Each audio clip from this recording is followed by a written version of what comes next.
इस श्री रामचरितमानस में आत्मा और ब्रह्म की कथा है। आत्मा और ब्रह्म की कथा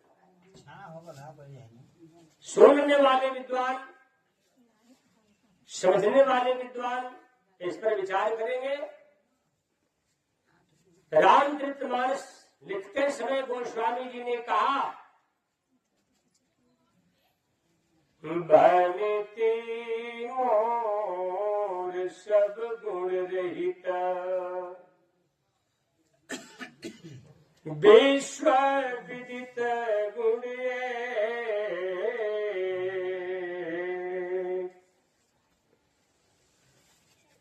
सो सुधार सुनिहि सुमति, जिनके विमल विवेक।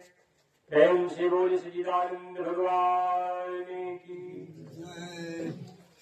गोस्वामी तुलसीदास जी ने कहा कि हमारी भनती अर्थात कविता एक गुण से परे है, गुणों से पार, परंतु इसमें एक गुण है, एक केवल एक गुण है हमारी कविता में। और इस बात को भी ध्यान रखना, हे जगत के लोगों, हमारी एक कविता गुण से परे है। और ये संसार कैसे बना? त्रिभिर्गुणमय भावैर्भी सर्वमीदं जगत मोहितं नाभिजानाति मामिभ्यः परं व्ययम्। प्रेम से बोले सच्चिदानंद भगवान की। हमारी ये कविता, हमारी ये लेखनी गुण से परे है। और ये संसार कैसे बना? तो त्रिभिर्गुणमय भावैर्भी सर्वमिदं जगत। ये संसार और संसार की वस्तु, प्राणी आदि सब गुण से बने, और मेरी कविता गुण से परे है। इसमें एक गुण विद्यमान है, केवल एक गुण विद्यमान है। वो क्या? लेकिन ये एक गुण भी उसी आत्मा को, उसी प्राणी को प्राप्त होगा। सो सुधार सुनिहि सुमति, अपनी बुद्धि को सुधार कर एकाग्र करके जो हमारे कथा का श्रवण करेंगे, जिनके विमल विवेक, जिस पर गुरु की छत्र छाया होगी, जिस पर संत की असीम अनुकंपा होगी, जिसके अंदर सत्संगति से विवेक जागृत होगा, उसी प्राणी के अंदर हमारी इस कथा का बोध, कथा का रहस्य प्राप्त हो। इसलिए भाई, अब तक जो व्याख्या चला है, गोस्वामी जी ने जो कुछ भी परशुराम और लक्ष्मण के संवाद में, जनक आदि महर्षिगणों के संवाद में जो कुछ बोले, इस पर विचार करने वाले, पढ़ने वाले बहुत सारे विद्वान धरती पर, लेकिन इस लेखनी के अंदर प्रवेश करने वाली कोई कोई विशेष आत्मा होती है, और इस लेखनी का रस और आनंद लेने वाली कोई विशेष आत्मा होती। जब तक रामचरितमानस के प्रत्येक शब्दों के शब्द के अर्थ को आप नहीं समझेंगे, तब तक से आपके शरीर में आत्मिक अनुभव, परमात्मिक अनुभव, परम आनंद का दर्शन नहीं हो पाएगा। आज भी इस जगत में सीरियल आदि के द्वारा लोग बहुत सारे रामलीला, रासलीला भी देख रहे हैं, लेकिन इसके बाद भी सर्पाकार ये मोह रूपी ये शत्रु जो है कुंडलनी मार करके मनुष्य के हृदय में बैठा है, ये निकल ही नहीं पाता। क्यों? क्योंकि प्राणी गोस्वामी जी के तुलसीदास जी के कथना अनुसार इस कथा का श्रवण नहीं करते। यही कारण है कि प्राणी मोह रूपी इस शत्रु से परेशान, ममता रूपी शत्रु से, अहंकार, राग, द्वेष, घृणा आदि शत्रु से परेशान।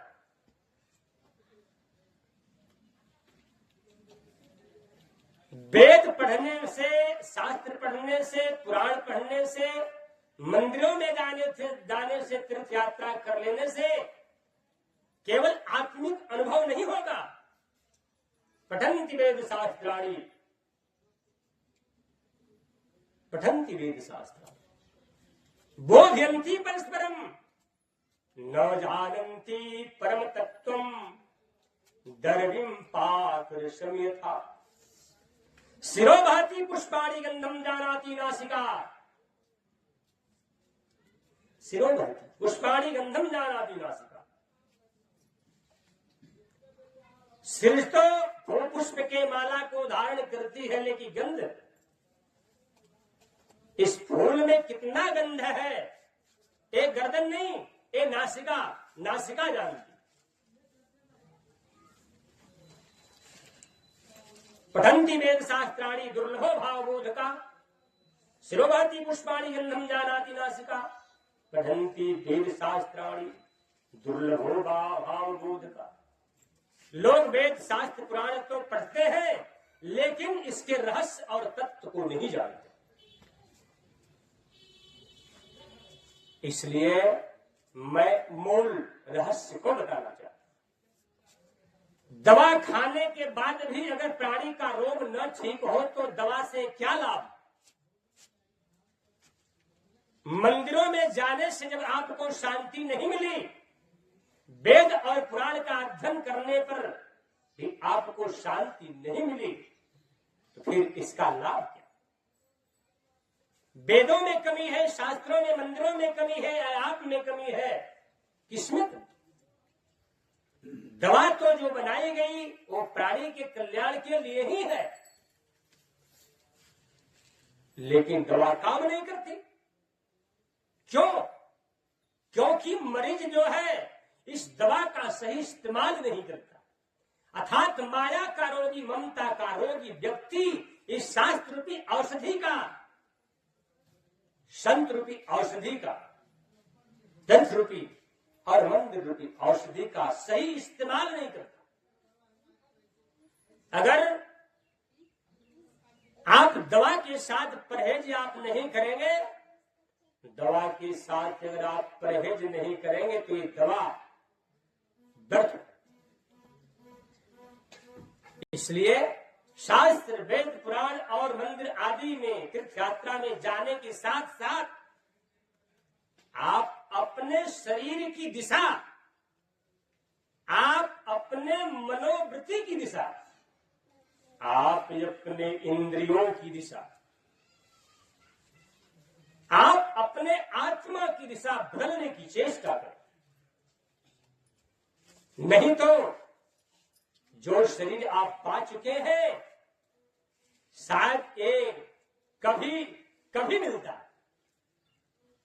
मिलेगा या नहीं मिलेगा, मिलेगा तो कब मिलेगा इसका कोई ठीक नहीं। इसलिए काम साज कृषि सुखानी, इसलिए ये शरीर मिल गया तो आप अपना कल्याण कर लो।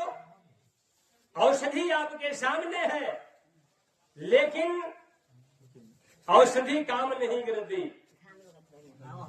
वेद, पुराण, शास्त्र, संत जन सब आपके सामने है, लेकिन काम नहीं, शक्ति काम नहीं करती। कर्महीन सागर गए जहां रतन का ढेर, अछुअत को घोंघा भय कर्म कर्म का पी। गोस्वामी जी ने कहा सकल पदार्थ यही जग माई, कर्महीन नर पावत नाही। कर्म से हीन होया। परमात्मा और परमात्मा की सृष्टि में ऐसा कौन वस्तु जो नहीं है, लेकिन फिर भी दुखी होया। क्यों? क्योंकि कर्महीन हो। कर्म जिसके सच्चे हैं तो किस्मत उसकी दासी है। मन जिसके निर्मल है तो घर में मथुरा काशी। तन को धोया मगर मन को धोया नहीं। बाकी चंदन लगाने से क्या फायदा?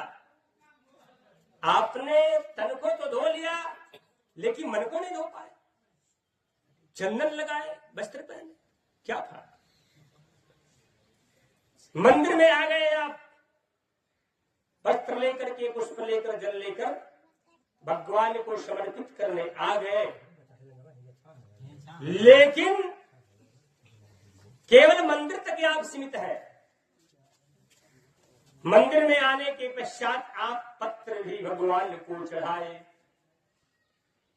फूल भी भगवान को चढ़ाए, नैवेद्य आदि तिलक चंदन भी भगवान को लगाए, लेकिन इसके बाद मंदिर से आप निकले तो क्या लेकर निकले?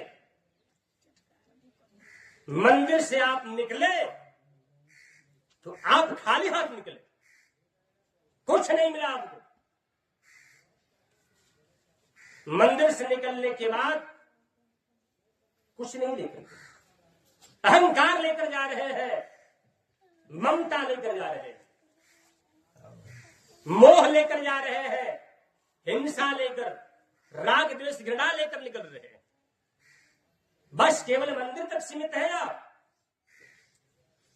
पत्र भी भगवान को, पुष्प भी भगवान को और नैवेद्य आदि भगवान को तो चढ़ा दिया, लेकिन अपने शरीर के अंदर अहंकार लेकर, ममता लेकर, क्रोध लेकर जा रहे हैं, तो फिर ऐसे पूजा से क्या लाभ? मंदिर का दोष नहीं, मैंने बता ही दिया। मंदिर तो आपको ज्ञान प्रदान करने के लिए बनी है, शास्त्र पुराण भी ज्ञान प्रदान करने के लिए बने। दोष आपके अंदर है। मंदिर में पूजा करने से पहले या तीर्थ यात्रा करने से पहले रामचंद्र जी ने दिखाया कि संसार के किसी वस्तु को स्पर्श या आचरण में लाने से पहले गुरु गृह गए पढ़न रघुराई, अल्पकाल विद्या सब, अल्पकाल विद्या सब। ये नीति है परमात्मा की बनाई हुई, ये व्यवस्था है। पूजा पद्धति और कुछ भी कर्म करने से पहले प्राणी को इसके बारे में जानकारी कर लेनी चाहिए। एक बात बताता हूं, कथा सुनने में, कथा में और सत्संग में बड़ा अंतर होता है। कहानियां आदि में और सत्संग में बड़ा अंतर है। किसी कर्म को करने से पहले कर्म के विधि को जान लेना चाहिए। अधूरी जानकारी गले की फांसी होती है। अधूरी जानकारी में पढ़ करके रावण ने शिव की तपस्या किया था। हर कोई पुष्प चढ़ाता है भगवान शिव को, कोई भगवान को माल्यार्पण करता है, कोई भगवान को जलार्पण करता है, कोई भगवान को नैवेद्य चढ़ाता है, लेकिन रावण ने अपना गर्दन ही काटकर शिव को चढ़ा दिया। लेकिन जिस समय राम और रावण का संग्राम हुआ, उस समय रावण का गर्दन कट गया और धरती पर लौटने लगा। उस समय शिव कहां थे? शिव को तो गर्दन काट करके भगवान को प्रसन्न किया था, शिव कहां थे? शिव ने आया क्यों नहीं कि हमारे भक्त को आपने क्यों मारा? क्योंकि ये शिव जो है माया से परे पुरुष है। ये शिव सच्चिदानंद है, ये शिव बोधमय है, ये ज्ञानमय, चिन्हमय, अविनाशी है। इसलिए कभी पाप का मदद करने, पाप का सहायता करने नहीं जा सकते। इसलिए शिव को इतना वस्तु रावण, यहां तक कि गर्दन को भी पुष्प बनाकर डाल दिया, लेकिन फिर भी भगवान शिव ने रावण की रक्षा नहीं की।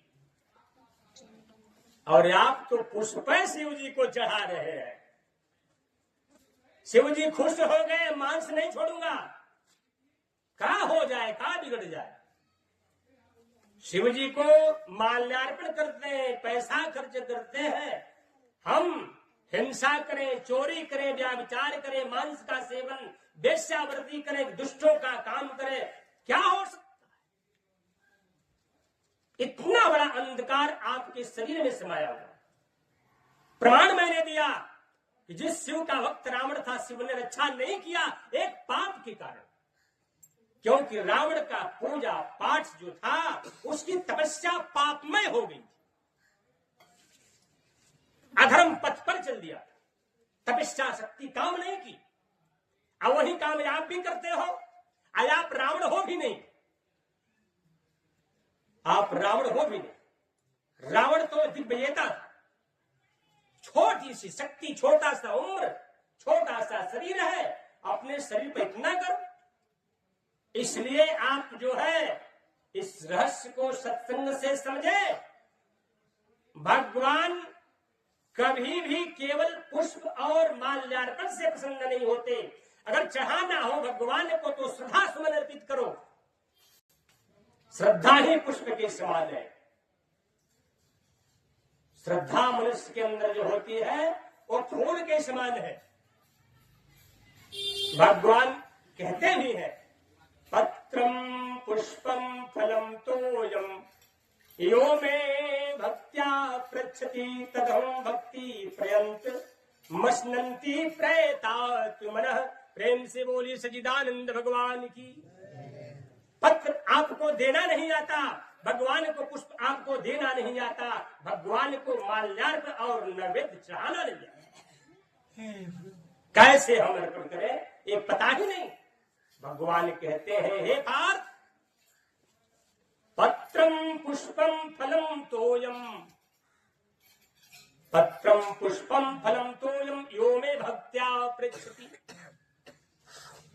भक्ति से संपन्न होकर के जो आत्मा, जो मनुष्य, चाहे वो स्त्री हो चाहे पुरुष हो,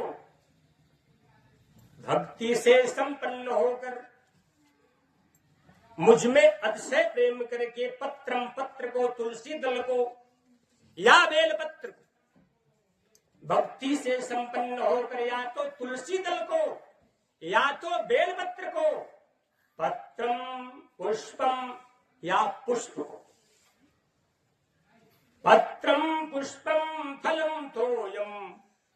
तोय का मतलब, तोय का अर्थ क्या होता है? जल। भक्ति से संपन्न होकर जो कोई मनुष्य या स्त्री या प्राणी अगर मुझे पत्र को अर्पण करे